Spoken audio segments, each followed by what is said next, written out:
Bonjour à tous, amis de la santé globale et holistique, c'est Antoine Chevalier, thérapeute quantique. Bienvenue à tous dans cette nouvelle petite vidéo intitulée Mais où sont donc passés les journalistes d'investigation? J'écoutais ces derniers jours le 28 minutes sur Arte. La chaîne est pourtant connue pour proposer un autre regard sur l'actualité avec des programmes comme Théma ou Arte Reportage et bien d'autres. Or, je me suis rendu compte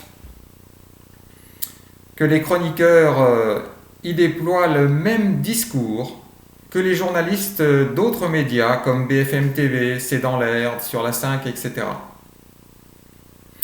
On nous donne, sur le sujet du Covid-19, toujours le même argumentaire, la même pensée unique, une vision étroite et dite scientifique. Il n'y a plus de place au débat contradictoire, à la confrontation d'idées, de questionnements ouverts, mais une seule rhétorique que l'on retrouve répétée et répétée à longueur de journée. Tous les invités sur les plateaux médiatiques, choisis et triés, se confortent les uns les autres à croire qu'il n'y a plus qu'une seule façon de vivre, de penser, de réfléchir. Pauvre débat, déjà clos avant d'avoir commencé. Depuis peu, on commence à parler dans ces actualités sélectives du phénomène des complotistes.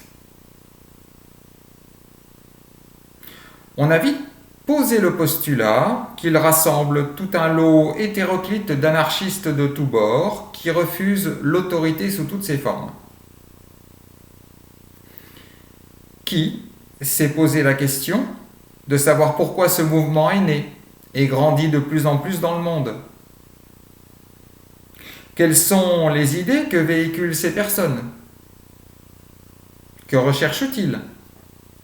Sont-ils des fantaisistes fumeux ou bien des lanceurs d'alerte?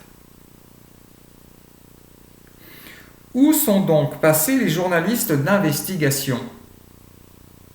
Non pas ceux qui lisent gentiment leur prompteur, non. Ceux qui vont aller voir sur le terrain, à la rencontre de ces personnes qui osent penser autrement. Aller écouter, comparer, remettre en cause les certitudes, envisager une autre réalité, regarder le bien fondé ou non de ce qui est dénoncé. Ces professionnels des médias qui font honneur à leur métier, où sont-ils? Où sont-ils donc passés? Que font-ils?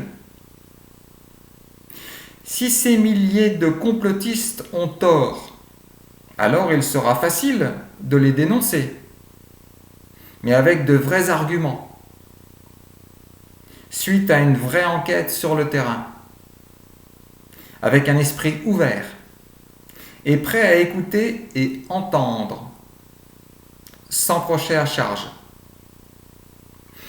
Dans l'histoire de l'humanité, la pensée unique n'a jamais favorisé l'évolution de celle-ci.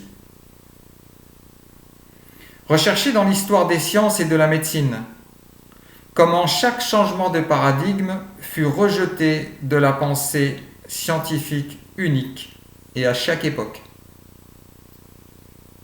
Les complotistes sont, semble-t-il, entrés en résistance. N'oublions pas ce qui s'est passé il y a 4 générations. Prenez bien soin de vous. Namasté à tous.